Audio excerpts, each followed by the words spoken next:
nunca mais haverá noite. Ninguém vai precisar de luz de lâmpadas ou da luz do sol.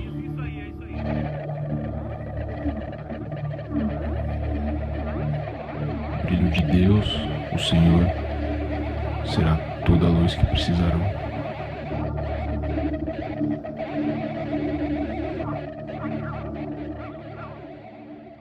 Nunca mais haverá noite.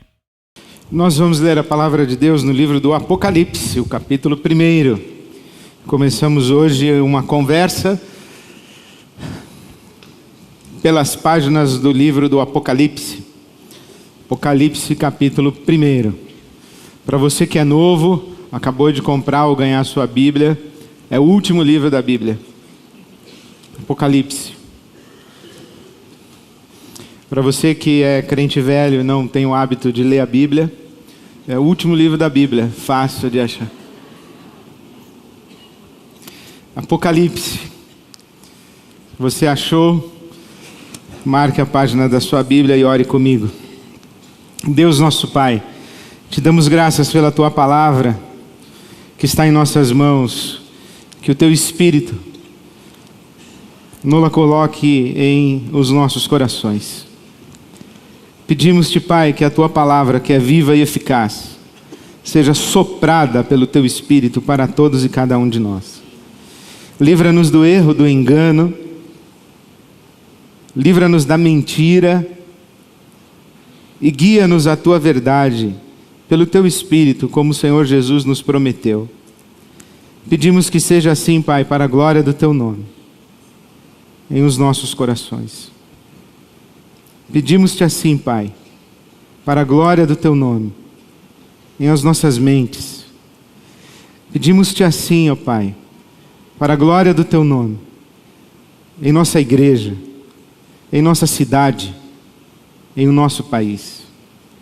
Que a tua palavra produza frutos em nós, para a glória do teu nome. Em nome de Jesus. Amém. Apocalipse capítulo 1, versículo 1. Em um versículo apenas, a Bíblia Sagrada diz muita coisa, muita coisa. Revelação de Jesus Cristo, que Deus lhe deu para mostrar aos seus servos o que em breve há de acontecer. Ele enviou o seu anjo para torná-la conhecida ao seu servo João. Apocalipse 1, versículo 1. Revelação. A palavra de Deus é revelação. A verdade do Evangelho é revelação. Diferente de dedução. Diferente de conclusão após pesquisa. Diferente de intuição. Diferente de percepção. Diferente de investigação. A palavra de Deus é revelação. A palavra de Deus é algo a que não teríamos acesso se Deus não a tivesse revelado. Na verdade, é algo a que não temos acesso se Deus não nos revelar a sua palavra. Se Deus não nos der a sua palavra. Na linguagem de Jesus, se o Espírito Santo não nos convence da verdade, nós não temos acesso à palavra de Deus. A palavra de Deus é revelação. Descortina para nós uma realidade. Porque revelar é tirar o véu. Revelar é levantar o véu. Para nos permitir ver algo que estava velado, escondido, oculto. Então, revelação de Jesus Cristo. Revelação que pertence a Jesus Cristo, ou a revelação que procede de Jesus Cristo. Revelação que procede de Jesus Cristo. Jesus levantou o véu e nos permitiu ver uma realidade. Na verdade, revelou a João. João na ilha de Patmos, no dia do Senhor, o domingo, no dia do Senhor, João, na ilha de Patmos, recebe essa revelação. Lhe é permitido ver uma realidade que, se Jesus não revelasse para ele, ele jamais poderia perceber, intuir, imaginar sequer. Então é a revelação de Jesus, porque Deus deu a Jesus. Deus deu a Jesus. Isso é interessante, porque quando perguntaram a Jesus a respeito do dia do Filho do Homem, do cumprimento das últimas coisas, Jesus disse: ninguém sabe o dia nem a hora, somente o Pai. Mas agora, morto, ressurreto, exaltado e à direita do Pai, o Pai lhe concede saber. Por isso o Pai revela ao Filho e o Filho revela a João, para que João revele aos servos de Deus, ao povo de Deus. E como é que o Filho revela a João? Através de um anjo. Revelação de Jesus Cristo, que Deus lhe deu para mostrar aos seus servos o que em breve há de acontecer. Ele, Jesus, enviou o seu anjo para torná-la conhecida ao seu servo João. É um anjo portador da mensagem. Porque os anjos falam na igreja. Os anjos falam trazendo mensagens de Deus. Os anjos são os mensageiros de Deus. A Bíblia Sagrada, o Novo Testamento, é um texto que fala de mensagens angelicais. Paulo apóstolo, por exemplo, diz em Gálatas capítulo 1: se um anjo do céu lhes comunicar um outro evangelho, que não esse que nós anunciamos, que seja amaldiçoado, maldito. Paulo escreve aos Tessalonicenses no capítulo 1 da primeira carta, dizendo o seguinte: não quero que vocês fiquem confusos, entrem em confusão, se percam, nem por cartas que circulam pela igreja, nem pelos falsos profetas, nem pelos anjos.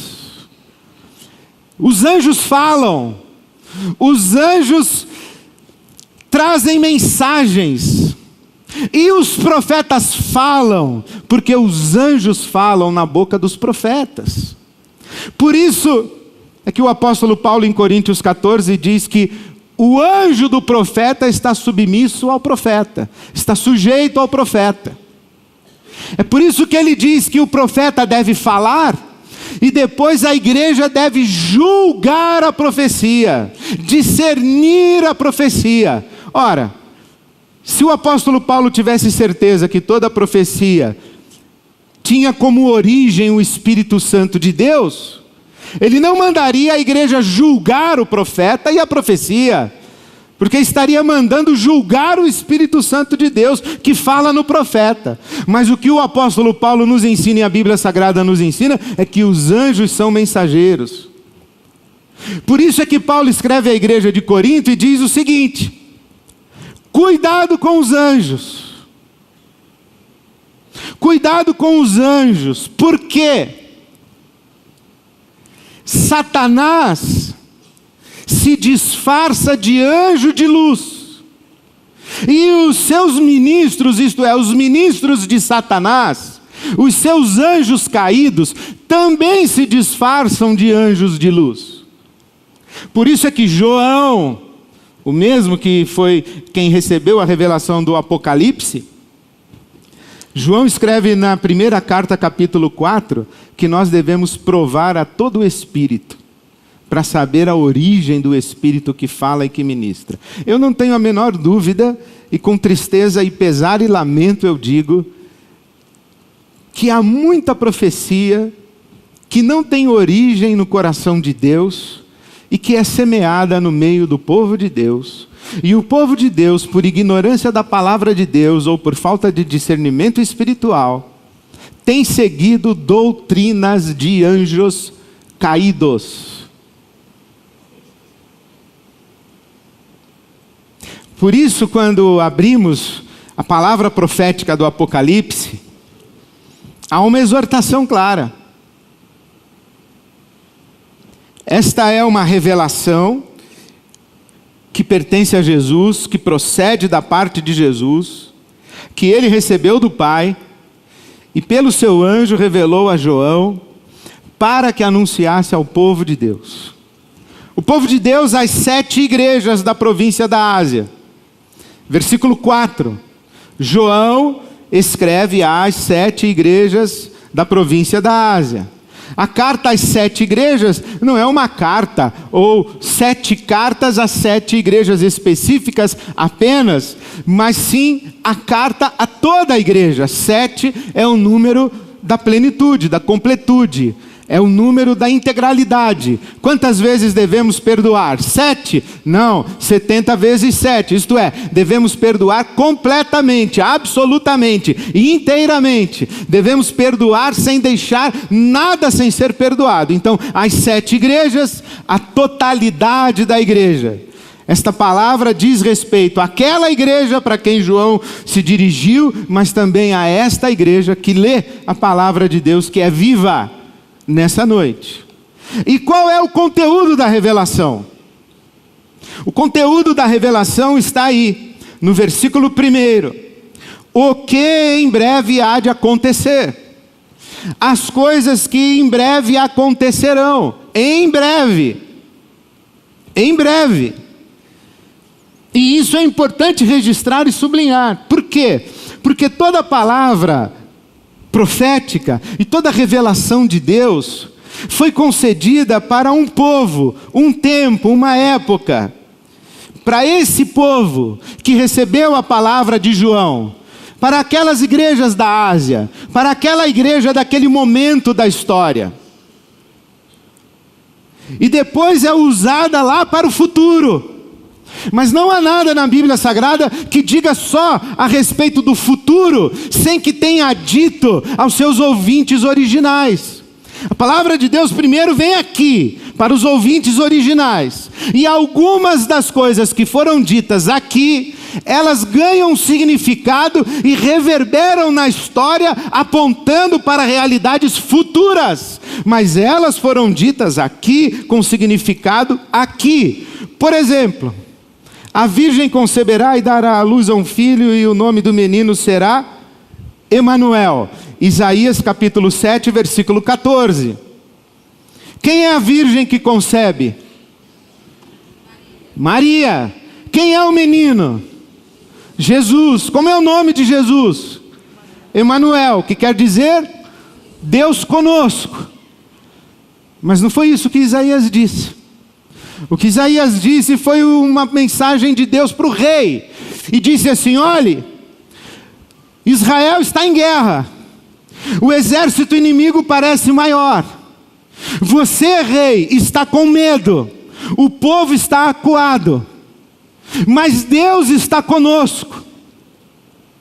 Você não acredita, mas você não sabe, nem a rainha sabe, mas a rainha está grávida.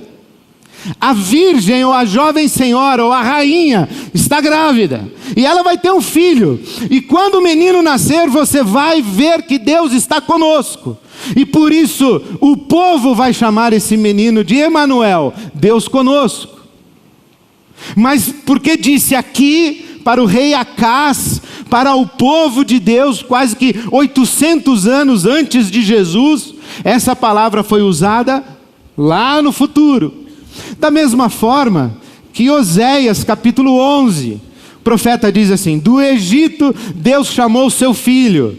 Quem é o filho que Deus chama do Egito? É o povo de Israel. E Deus traz esse menino do Egito pelas mãos de quem? De Moisés. Só que quando chega em Mateus, o Mateus vai dizer que Deus chamou o seu filho do Egito. E esse filho é Jesus. Que quando houve a matança dos inocentes promovida por Herodes, Jesus, ou José, levou Jesus para o Egito. E do Egito voltou. E quando Jesus volta do Egito, Mateus diz: para que se cumprisse a profecia, do Egito chamei o meu filho. Mas primeiro falou aqui. Logo, quando vamos olhar o Apocalipse, nós não vamos conversar, em primeiro lugar, a respeito do fim do mundo, das coisas que vão acontecer no fim do mundo. Nós temos que olhar primeiro para as coisas que aconteceram num breve espaço de tempo, desde que João pronunciou essas palavras, ou escreveu e divulgou essas palavras. Que tempo é esse? Provavelmente o ano 95 da era cristã. O imperador é Domiciano, o imperador romano. O imperador romano deflagra uma perseguição incomparável contra Israel. Os cristãos estão literalmente sendo comidos vivos nas arenas, devorados pelos leões. A igreja está debaixo de um ataque violentíssimo. A igreja está oprimida. O Império Romano parece mais forte do que nunca, parece inabalável. A igreja está em aflição, em tribulação, em agonia. O povo está acuado. E Jesus então chama João e diz: João, diga ao meu povo que eu estou no comando, eu estou no controle. Diga ao meu povo que o verdadeiro senhor da história não é César, o imperador romano. Que o verdadeiro reino que domina a história não é Roma. Diga ao meu povo, e manda uma palavra de esperança para o povo. Esta palavra tem a ver com a profecia de Daniel. Quando Nabucodonosor, o rei da Babilônia, o imperador da Babilônia, ele tem um sonho. Qual é o sonho de Nabucodonosor? É uma estátua com cabeça de ouro, peito de prata, os membros de bronze, o quadril de bronze, os membros inferiores de bronze, os pés de barro, tornozelo de barro. E Daniel interpreta esse sonho dizendo: olha, é uma sucessão de reinos. A cabeça de ouro é a Babilônia. E Nabucodonosor fica muito feliz. Mas depois do seu reino virá outro, o Império Medo-Pérsia. Depois virá outro.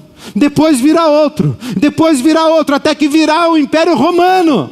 E nos dias do Império Romano, uma pedra lançada não por mãos humanas virá do céu e reduzirá a estátua a pó. E se estabelecerá um reino que não tem fim, um reino eterno, um reino para sempre. Mas a igreja está perseguida, Roma está mais forte do que nunca. Já se passaram quase 70 anos que Jesus havia morrido. E você imagina o conflito dessa gente.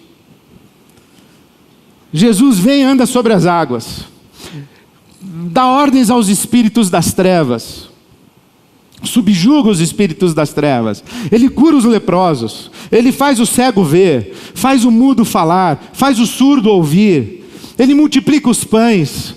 Jesus ressuscita pessoas e diz: eu e o Pai somos um. O Messias sou eu, o reino de Deus chegou, arrependam-se e creiam, porque o reino de Deus chegou. Eu sou a pedra lançada, não por mãos humanas. Eu vou restaurar a história de Israel. Eu sou o rei de um reino que não tem fim. Mas o rei de um reino que não tem fim morre crucificado. Passam-se 70 anos de sua crucificação, e Roma está mais forte do que nunca. E aqueles que creram na ressurreição de Jesus já estão começando a entrar em conflito, em confusão, já estão sucumbindo à pressão de Roma, já estão abandonando a fé, já estão se entregando a outros deuses, já estão ouvindo outros profetas, já estão abraçando outras verdades, dizendo: nós acreditamos num Messias falso. Não era verdade, o reino de Deus ainda não chegou, o reino de Deus ainda não foi inaugurado, Roma ainda não foi destruída, não foi aquele, nós estamos frustrados. E então aparece Jesus e fala com João, e diz: João, sou eu estou vivo, eu estou vivo. A eternidade está presente na história. E como é que Jesus deixa isso muito claro? Versículo 4: a vocês graça e paz da parte daquele que é, que era e que há de vir. Versículo 8: eu sou o alfa e o ômega, diz o Senhor Deus, o que é, o que era e o que há de vir. Versículo 18: eu sou aquele que vive, estive morto, mas agora estou vivo para todo sempre, e tenho as chaves da morte e do inferno, da morte e do mundo dos mortos. João, eu estou vivo. Era verdade, eu inaugurei o reino do meu Pai, eu trouxe a eternidade para a história, eu invadi o tempo, o divino veio ao mundo dos homens, ressuscitou, eu estou vivo, eu estou falando com você. E nesse momento parece que João pensa assim, mas será que é Jesus mesmo? Será que não é uma alucinação? Será que não é um anjo de luz querendo me enganar? O apóstolo Paulo já disse, e o que está acontecendo? O que é que eu estou vendo? Quem é esse? E Jesus então aparece para João com características absolutamente reconhecíveis do Messias. Capítulo 1, versículo 13. Primeiro, ele é semelhante a um filho de homem. Segundo, ele tem um cinturão de ouro ao redor do peito. Vestes sacerdotais, pureza, integridade, justiça. As roupas dos profetas, dos sacerdotes, cinturão de ouro ao redor do peito, sua cabeça e seus cabelos brancos como a lã. O ancião de dias, brancos como a lã. Dos seus pés como bronze numa fornalha ardente. Você se lembra de alguma vez Deus estar presente numa fornalha ardente? Aonde foi?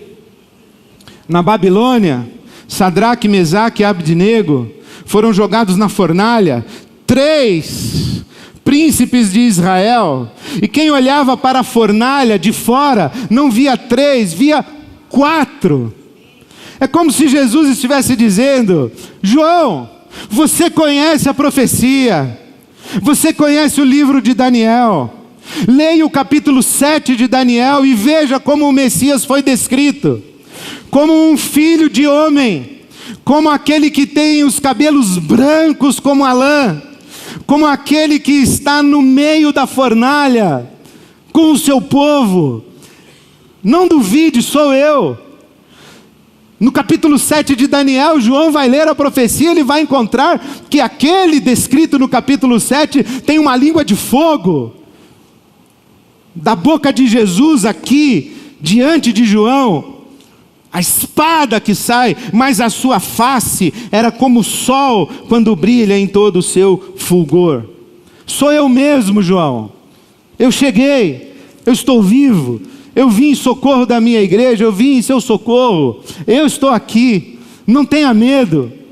A eternidade invadiu o tempo, o divino invadiu a história. Sou eu. E aqui está a chave para o Apocalipse. Não creio que o Apocalipse diga respeito só ao passado, ao tempo de João, do Império Romano, de Domiciano, nem somente a respeito do futuro, do fim do mundo, das últimas coisas, da batalha do Armagedon, do arrebatamento da igreja, da grande tribulação, do milênio, essas coisas que nós estamos acostumados a associar ao fim do mundo, ao fim dos tempos. Apocalipse é um livro sobre o fim do mundo. Não, não é um livro sobre o fim do mundo. É um livro que fala da realidade do reino de Deus presente na história. É um livro escrito para quem está assustado com a Babilônia, para quem está assustado com Roma, para quem está assustado com a Síria, para quem está assustado com o Estado Islâmico, para quem está assustado com esse imperialismo econômico que condena milhões e milhões de pessoas à pobreza, à fome, à miséria. Quais são os cavaleiros do Apocalipse? Guerra, peste, fome e morte. Você acha que os cavaleiros ainda estão por vir? Guerra, peste, fome e morte. Você não acha que nós vivemos num mundo em que os cavaleiros do Apocalipse estão rodeando a terra? Apocalipse é um livro para quem está assustado com São Paulo, para quem está assustado com a violência das ruas. Apocalipse é um livro para pessoas que olham para as manchetes dos jornais, os fatos do cotidiano e não conseguem perceber a bondade, o amor, a misericórdia, a graça de Deus, o poder de Deus, a ressurreição, o poder da ressurreição e da vida sobre a morte. É só notícia ruim, é só tragédia, é só maldade. Esse mundo vai de mal a pior. Onde é que nós vamos parar? Nós não enxergamos Deus na nossa realidade. Não enxergamos Deus nas nossas cidades. Não enxergamos Deus nas páginas dos nossos jornais. Então vem Jesus e diz: parem, prestem atenção. O reino de Deus está presente na história. O eterno invadiu a história. Eu estou vivo. E eu vou mostrar para você, João, o que vai acontecer em breve, nos próximos dias, daqui a pouco. E Roma desmorona debaixo do juízo de Deus. Porque todos os impérios humanos desmoronaram, cada um a seu tempo, e Roma desmoronou. E qualquer império que queira confrontar a autoridade de Jesus, o Cristo vivo e ressurreto, na história, vai desmoronar.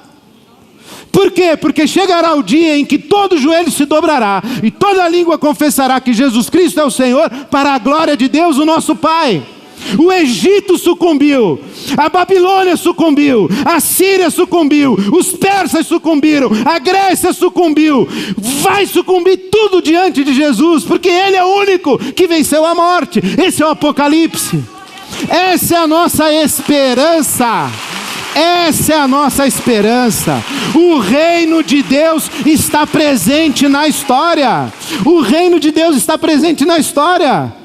João, abra seus olhos.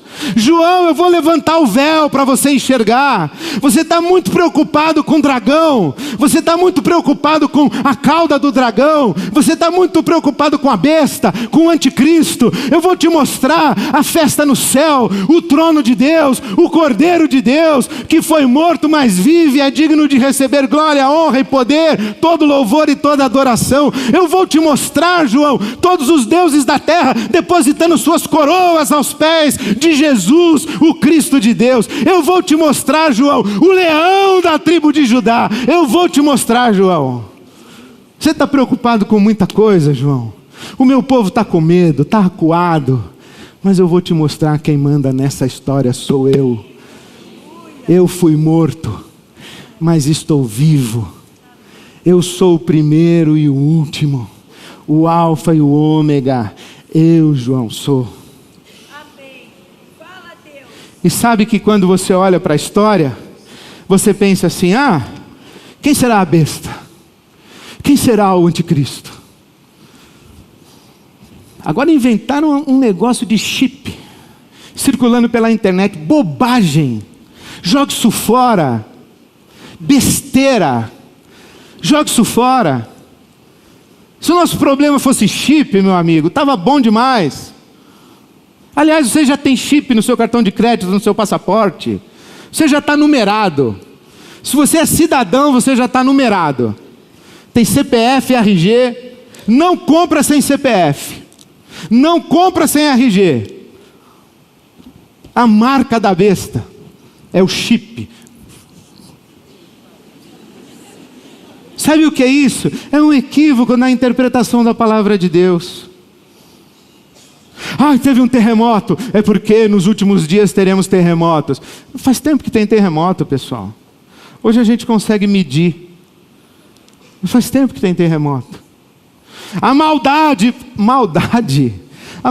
do Estado Islâmico, a maldade que é feita no mundo, ela foi feita com requintes de crueldade na Assíria, na Babilônia, o Império Romano. Maldade. Faz tempo que tem maldade. Você quer uma maldade maior do que crucificarem um homem inocente num julgamento fraudado? Um homem que andou por toda parte fazendo bem, que identificou-se como o príncipe da paz. Maldade sempre teve. Doença. AIDS é o flagelo de Deus. Não, e teve a febre amarela. E teve tanto. Aí a gente fala assim: quem que é o anticristo? É o Papa. É o Papa. Mas esse Papa é tão gente boa, o Francisco. Papa Francisco é o anticristo, é a besta? Para com isso. Aí você vai falar assim: presta atenção, ele é gente boa, por isso que ele é a besta, ele vai enganar você. Mas se o cara é ruim é porque ele é ruim, se o cara é bom é porque ele é bom. Mas já teve um monte de papa que foi besta. Quer dizer, na subcultura religiosa, né? Mas de verdade também teve um monte de papa besta. Já teve um monte de papa anticristo. Porque essas figuras do Apocalipse, elas são arquetípicas. Todo sistema humano tem sua besta, tem seu anticristo, tem seu dragão, tem seu bode expiatório, tem seu cordeiro, tem seu leão. São figuras que estão presentes. Por exemplo, na sua vida deve ter um bode expiatório. Tudo que dá errado com você, você bota a culpa no bode. É por causa do meu pai, que quando eu era pequeno me batia com fio de ferro. Aí o seu pai fica culpado o resto da sua vida, todos os seus fracassos, todas as suas mazelas. Na sua família, por exemplo, tem um bode expiatório, tem uma besta. Sua família, se tiver uma só, tá bom demais. Imagina você chega em casa, começa a ler o Apocalipse, aí dá uma olhada pro seu marido assim. Aí ele fala, por que está me olhando assim? Fala, estou lendo aqui sobre a besta. Já pensou? Todo sistema humano tem um anticristo. Toda sociedade humana tem os seus centros que conflitam contra o reino de Deus. Tem as suas personagens, as suas figuras, as suas forças malignas. E se nós olharmos para o Apocalipse, tentando identificar, o mercado comum europeu é o anticristo. O humanismo filosófico é o anticristo. Nós vamos nos perder. O Mikhail Gorbachev já foi a besta. Lembra do Mikhail Gorbachev? Ninguém lembra do Mikhail Gorbachev, aquele dirigente russo que tinha uma manchinha assim na testa? Então já foi a besta. A marca da besta estava na testa, inclusive. Os teólogos norte-americanos disseram isso, que a marca da besta estava na testa do Gorbachev. E eu não quero dizer que ele não era uma besta. Também não quero dizer que era. Eu só estou querendo dizer que nós não vamos nos perder tentando interpretar as realidades da nossa sociedade, política, econômica, cultural, social, religiosa, espiritual, como dizendo respeito ao fim do mundo, porque há um conflito aqui e agora entre o reino de Deus que está presente aqui e o império das trevas. Essas teorias de conspiração, de que o diabo vai conquistar o mundo, não precisa, já é dele. A Bíblia Sagrada diz que o mundo jaz no maligno. Quem tem um plano de conspiração é a igreja do Senhor Jesus.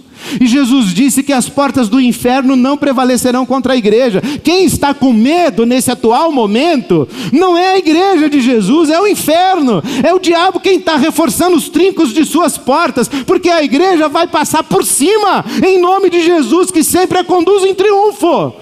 Nós somos mais do que vencedores, fora o medo, fora a insegurança, fora a desesperança, fora a incredulidade, fora tudo isso, nós somos de Jesus.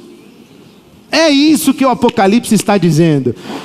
Ô Ed, você está dizendo que não vai aparecer o anticristo? Você está dizendo que não vai aparecer a besta? Você está dizendo... Não estou dizendo isso. Você não está dizendo que não vai ter a grande tribulação? Você está dizendo que não vai ter o milênio? Não, eu não estou dizendo isso. Nós temos 21 capítulos. Eu só estou no capítulo número 1. Eu só estou querendo dar para você a base da minha leitura e da minha interpretação do Apocalipse. Qual é? A gente tem o chão da história e a gente tem a eternidade. A gente tem o faraó, a gente tem Nabucodonosor, a gente tem Artaxerxes, Dario, Alexandre o Grande, Hitler, a gente teve Gengis Khan, a gente tem aí um monte de tranqueira, mas a gente tem acima de todos eles, aquele que é, que era e que há de vir. E esse que é, que era e que há de vir, veio aqui, nesse mundo aqui, onde nós estamos, e trouxe a eternidade para cá. A partir desse momento, quando nós nos encontramos com Jesus, a história não é mais aquilo que aparece no jornal apenas. Por trás de tudo que aparece no jornal, existe o passear do reino de Deus, que dá os seus sinais aqui e agora. O Apocalipse fala do eterno aqui e agora, do eterno agora para nós. Isso para nós é fonte de muita consolação. Você pensa que a sua história é fruto do acaso? Você pensa que você mora em São Paulo porque foi transferido pela sua empresa? Você pensa que casou com a pessoa que casou porque você escolheu? Você pensa. É bom que você pense, que você tome decisões, que você vá fazendo as coisas. Mas não se esqueça que por trás das obras humanas, das mãos humanas, dos fatos e das notícias, está um Deus soberano conduzindo a história para o seu final. Por trás de tudo que acontece com você, está um Deus conduzindo a história. Isso não exime você da sua responsabilidade. Mas a sua vida não está na sua mão em termos absolutos. Tem um que é, que era e que há de vir, que é acima de todos. Esse é Jesus. Sabe quem ele é? O capítulo 1, versículo 5. Jesus Cristo, a testemunha fiel. Tudo o que ele revelou a respeito do Pai era verdade. Eu e o Pai somos um. Quem me viu a mim, viu o Pai. Tudo que podemos saber do Pai eterno está revelado no Filho que se esvaziou e veio à história. Testemunha fiel. Segundo, capítulo 1, versículo 5. Ele é o primogênito dentre os mortos. O primeiro a ressuscitar. Aí você me pergunta, mas Lázaro não ressuscitou antes de Jesus? Ressuscitou, mas morreu de novo. Jesus foi o primeiro e até agora o único que ressuscitou e não morreu nunca mais, está vivo. Então ele é o primeiro dentre os mortos, o primeiro a vir dos mortos, o primeiro da ressurreição. E ele é também o soberano dos reis da terra. O soberano dos reis da terra. Você imagina se existe alguém, nós cantamos aqui, o nome que está acima de todo nome, é Jesus.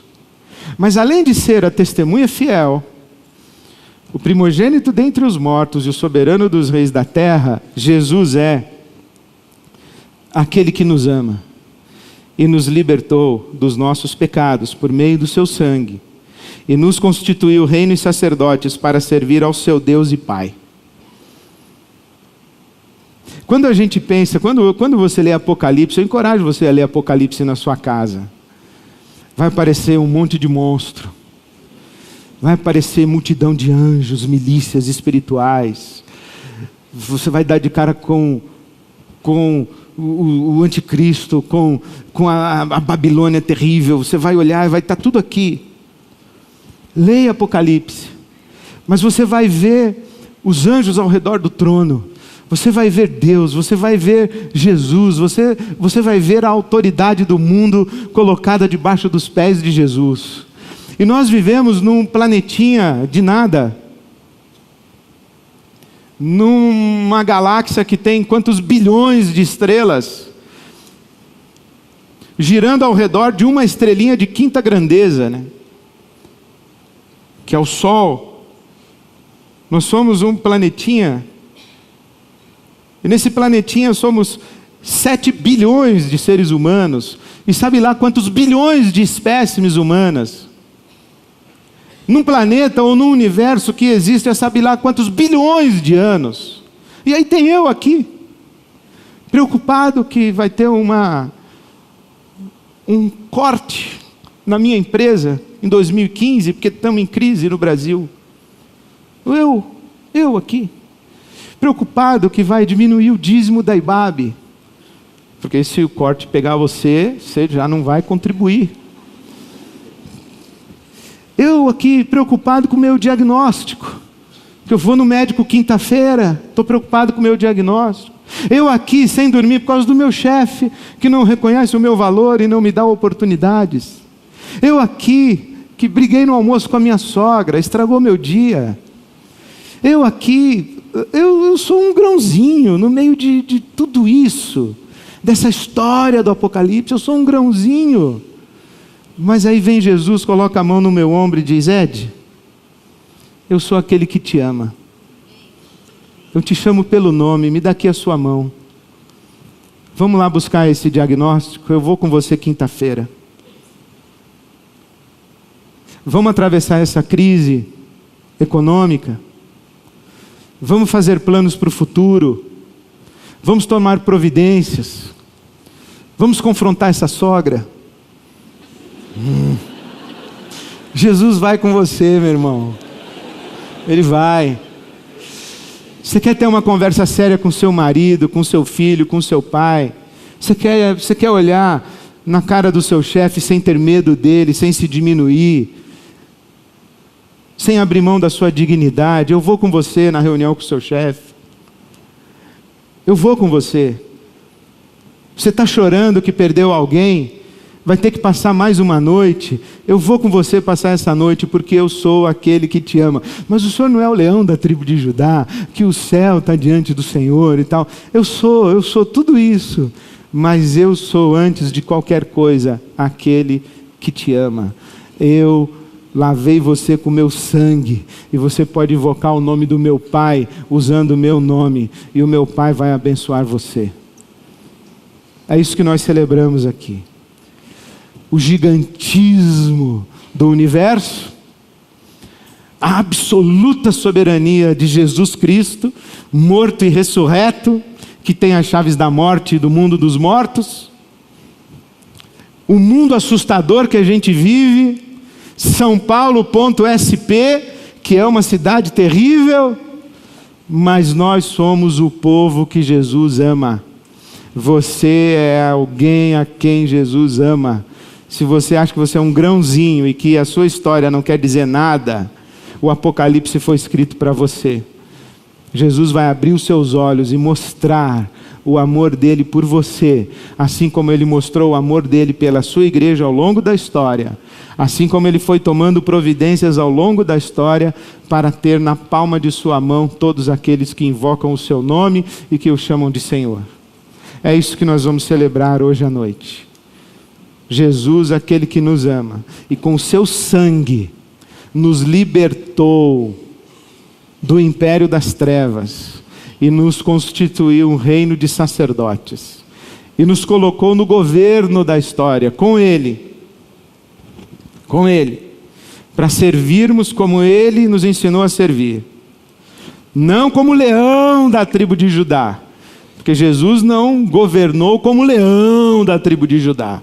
Jesus governou como um cordeiro, não com o cetro de quem está no trono, porque Jesus governou com a bacia e a toalha. Foi assim que ele fez.